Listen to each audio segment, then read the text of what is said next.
500,000 women and girls after FGM, and almost 200, need to be precise, 180,000 more coming every year to Europe.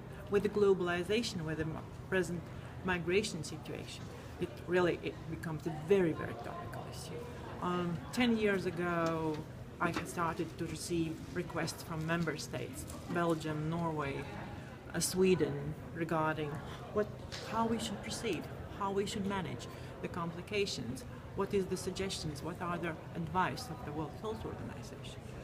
We try to respond on them, but now there are already evidence is gathered and new guidelines are published.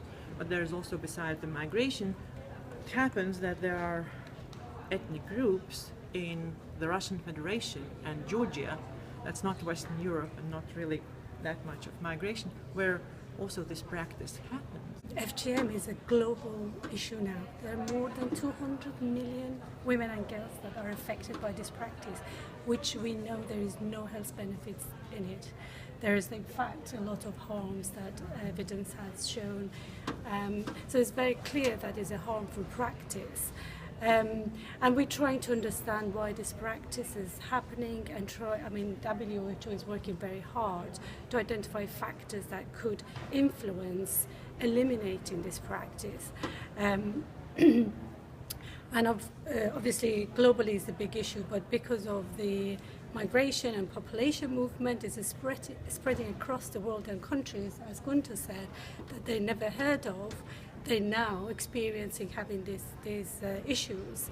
And health professionals, particularly in Europe, they have never come across this, so this is something that they don't know how to deal with.